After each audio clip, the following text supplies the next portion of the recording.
Hey guys, ಎಲ್ಲರಿಗೂ ನಮಸ್ಕಾರ. ಇವತ್ತಿನ ಒಂದು ವಿಡಿಯೋದಲ್ಲಿ KCET ಒಂದು ಚಾಯ್ಸ್ ಎಂಟ್ರಿ ಬಗ್ಗೆ ತುಂಬಾ ಚೆನ್ನಾಗಿ ಹೇಳ್ತಿದ್ರಿ. ಇವತ್ತಿನ ಒಂದು ವಿಡಿಯೋದಲ್ಲಿ ಕಂಪ್ಲೀಟ್ ಇನ್ಫಾರ್ಮೇಶನ್ ತಿಳಿಸ್ಕೊಡ್ತೀನಿ. ಇನ್ನು ಚಾನಲ್ಗೆ ಸಬ್ಸ್ಕ್ರೈಬ್ ಮಾಡ್ಕೊಂಡಿಲ್ಲ ಅಂದ್ರೆ ಸಬ್ಸ್ಕ್ರೈಬ್ ಮಾಡ್ಕೊಂಡು ಪಕ್ಕದಲ್ಲಿರುವಂತಹ ಒಂದು ಬೆಲ್ ಐಕಾನ್ ಕ್ಲಿಕ್ ಮಾಡೋದು ಮರಿಬೇಡಿ. ಬನ್ನಿ ವಿಡಿಯೋನ ಸ್ಟಾರ್ಟ್ ಮಾಡೋಣಂತೆ.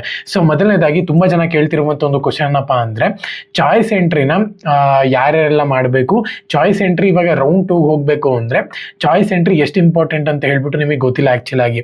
ಸೊ ಇವಾಗ ನಿಮ್ಗೆ ಸಿಕ್ಕಿರುವಂತ ಒಂದು ಕಾಲೇಜು ತುಂಬಾ ಚೆನ್ನಾಗಿದೆ, ನಾನು ಇದೇ ಕಾಲೇಜ್ಗೆ ಹೋಗ್ತೀನಿ ಅಂದ್ರೆ ನೀವು ಯಾವುದೇ ಕಾರಣಕ್ಕೂ ಕೂಡ ರೌಂಡ್ 2ಗೆ ಪಾರ್ಟಿಸಿಪೇಟ್ ಮಾಡಕ್ ಹೋಗ್ಬೇಡಿ. ಚಾಯ್ಸ್ 1 ಸೆಲೆಕ್ಟ್ ಮಾಡ್ಕೊಂಡು ಅಡ್ಮಿಷನ್ ಪ್ರೊಸೆಸ್ಗೆ ಹೋಗ್ಬಿಟ್ಟು ಆರಾಮಾಗಿ ಸಿಲೆಬಸ್ ಬೇಗ ಕಂಪ್ಲೀಟ್ ಆಗುತ್ತೆ, ಬೇಗ ಹೋಗಿ ಕಾಲೇಜ್ಗೆ ಸೇರ್ಕೊಳ್ಳಿ.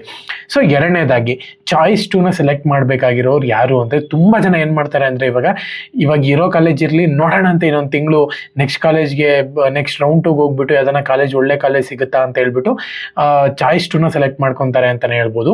ಆಕ್ಚುಲ್ ಆಗಿ ಚಾಯ್ಸ್ 2 ಅನ್ನೋವಂಥದ್ದು ಸ್ಮಾರ್ಟ್ ಆಪ್ಷನ್ ಅಂತಾನೆ ಹೇಳ್ಬೋದು. ಒಂದ್ ವೇಳೆ ನಿಮ್ಗೆ ಇವಾಗ ಸಿಕ್ಕಿರುವಂತದ್ದು ಕಾಲೇಜು ತುಂಬಾ ಅವರೇಜ್ ಆಗಿದೆ, ನನ್ನ ಒಂದು ಲಿಸ್ಟ್ ನಲ್ಲಿ, ನನ್ನ ಒಂದು ಆಪ್ಷನ್ ಎಂಟ್ರಿ ಲಿಸ್ಟ್ ಅಲ್ಲಿ ಇನ್ನೂ ತುಂಬಾ ಚೆನ್ನಾಗಿರೋ ಕಾಲೇಜ್ ಇದೆ ಅಂತ ಅಂದ್ರೆ ಖಂಡಿತವಾಗ್ಲೂ ಕೂಡ ಚಾಯ್ಸ್ 3 ಸೆಲೆಕ್ಟ್ ಮಾಡೋಕ್ಕಿಂತ ಚಾಯ್ಸ್ 2 ಅನ್ನುವಂಥದ್ದು ತುಂಬಾ ಒಳ್ಳೆ ಆಪ್ಷನ್ ಅಂತಾನೆ ಹೇಳ್ಬೋದು. ಚಾಯ್ಸ್ 2ನ ನೀವು ಸೆಲೆಕ್ಟ್ ಮಾಡ್ಕೊಂಡಿದ್ದೀರಾ ಅಂದ್ರೆ ಆರಾಮಾಗಿರೋ ಸೀಟು ಕೂಡ ಇರುತ್ತೆ ನಿಮ್ಮ ಹತ್ರ. ಮತ್ತೆ ಹೊಸ ಕಾಲೇಜ್ ಏನಾರ ಸಿಕ್ತು ಅಂತ ಹೇಳಿದ್ರೆ ಅದು ಕೂಡ ಹೋಗ್ಬೋದು, ಇದು ಡಿಲೀಟ್ ಆಗ್ಬಿಡುತ್ತೆ. ಇಲ್ಲ ಅಂದ್ರೆ ನೀವು ಮತ್ತೆ ಮರಳಿ ರೌಂಡ್ 1 ಅಲ್ಲಿ ಏನ್ ಕಾಲೇಜ್ ಸೆಲೆಕ್ಟ್ ಆಗಿರುತ್ತೋ ಅದೇ ಕಾಲೇಜ್ಗೆ ಹೋಗಿ ಸೆಲೆಕ್ಟ್ ಆಗ್ಬೋದು, ಏನೋ ಅಡ್ಮಿಷನ್ ಮಾಡಿಸ್ಕೋಬಹುದು. ಅವಾಗ್ಲೂ ಕೂಡ ನಿಮಗೆ ಚಾಯ್ಸ್ ಎಂಟ್ರಿ ಇರುತ್ತೆ. ಸೊ ಹಂಗಾಗಿನೇ ನಾನ್ ನಿಮ್ಗೆ ಹೇಳುವಂಥದ್ದು ಏನಪ್ಪಾ ಅಂದ್ರೆ, ಇವಾಗ ಸಿಕ್ಕಿರೋ ಕಾಲೇಜು ಸ್ಯಾಟಿಸ್ಫ್ಯಾಕ್ಷನ್ ಇಲ್ಲ ಅಂತ ಅಂದ್ರೆ ಯಾವುದೇ ಕಾರಣಕ್ಕೂ ಚಾಯ್ಸ್ 3ನ ಸೆಲೆಕ್ಟ್ ಮಾಡ್ಕೊಳಕ್ ಹೋಗ್ಬೇಡಿ, ಚಾಯ್ಸ್ 2ನ ಸೆಲೆಕ್ಟ್ ಮಾಡ್ಕೊಳ್ಳಿ.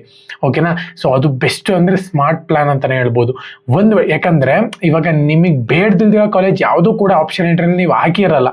ಒಂದ್ ವೇಳೆ ನೀವು ಬೇಡದಿಲ್ದಿರೋ ಕಾಲೇಜೇ ಬಂದ್ಬಿಟ್ಟಿದೆ ಅಂದ್ರೆ ಚಾಯ್ಸ್ 3ನ ಸೆಲೆಕ್ಟ್ ಮಾಡ್ಕೊಳ್ಳಿ, ಮತ್ತೆ ಆ ಕಾಲೇಜ್ ನಿಮ್ಗೆ ಅಲಾಟ್ಮೆಂಟ್ ಆಗೋದಿಲ್ಲ ರೌಂಡ್ 2 ನಲ್ಲಿ. ಓಕೆನಾ? ಸೊ ಇದು ಒಂಥರ ಸ್ಮಾರ್ಟ್ ಚಾಯ್ಸ್ ಅಂತಾನೆ ಹೇಳ್ಬೋದು. ಬಟ್ ಅದು ನಿಮ್ಮ ಮೇಲೆ ಡಿಪೆಂಡ್ ಆಗಿರುತ್ತೆ, ನಿಮ್ಗೆ ಯಾವ ಕಾಲೇಜ್ ಬೇಕು, ಸೊ ಅದ್ರ ಮೇಲೆ ಡಿಪೆಂಡ್ ಆಗಿರುತ್ತೆ. ಚಾಯ್ಸ್ ಎಂಟ್ರಿ ಮಾಡ್ಬೇಕಾದ್ರೆ ತುಂಬಾ ಚೆನ್ನಾಗಿ ಮಾಡಿ.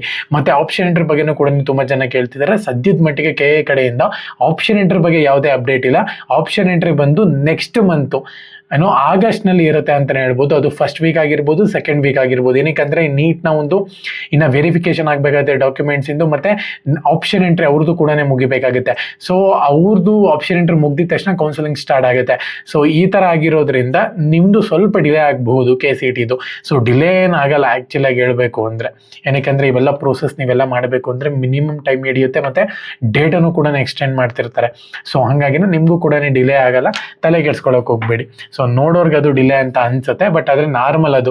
ಪ್ರತಿ ವರ್ಷನೂ ಕೂಡ 3 ಮಂತ್ಸ್ ಹಾಗೆ ಆಗುತ್ತೆ. ರೌಂಡ್ 3 ಹೋಗೋ ಅಷ್ಟೊತ್ತಿಗೆ 2.5 ಮತ್ತೆ 3 ಮಂತ್ಸ್ ಹಾಗೆ ಆಗುತ್ತೆ KCETದು. ಸೊ ಹಂಗಾಗಿನೇ ಸೊ ಇವಾಗ ನೀಟ್ ಬಗ್ಗೆನೂ ಕೂಡ ಅಪ್ಡೇಟ್ ತಿಳಿಸ್ಕೊಡ್ತಿರ್ತೀನಿ. ಇವಾಗ ರಿಸಲ್ಟ್ ಬಂದಿದೆ. ಇವಾಗ MBBS ಆಗಿರ್ಬೋದು, ಬೇರೆ ನರ್ಸಿಂಗ್ ಹೋಗ್ಬೇಕು ಅನ್ನೋರು, ಮತ್ತೆ ಇಲ್ಲಿ MBBS ಸೀಟ್ ಸಿಕ್ಕಿಲ್ಲ ಮತ್ತೆ ಇಂಜಿನಿಯರಿಂಗ್ ಬರ್ತಾರೆ ಸ್ಟೂಡೆಂಟ್ಸು. ಸೊ ಈ ತರ ಇರೋರಿಗೆ ನಾನು ಕಾಲೇಜಸ್ ಎಲ್ಲನೂ ಕೂಡ ನಾನು ನಿಮಗೆ ಸಜೆಸ್ಟ್ ಮಾಡ್ತೀನಿ. ಚಾನಲ್ಗೆ ಸಬ್ಸ್ಕ್ರೈಬ್ ಮಾಡ್ಕೊಂಡು ಡಿಸ್ಕ್ರಿಪ್ಷನ್ ಅಲ್ಲಿ ಟೆಲಿಗ್ರಾಮ್ ಚಾನಲ್ ಒಂದು ಲಿಂಕ್ ಇರುತ್ತೆ, ಪ್ರತಿಯೊಬ್ಬರು ಕೂಡ ಜಾಯ್ನ್ ಆಗಿ. ಎಲ್ಲರಿಗೂ ಕೂಡ ಆಲ್ ದಿ ಬೆಸ್ಟ್. ಜೈ ಹಿಂದ್, ಮುಂದೆ ಮಾತಾಡ.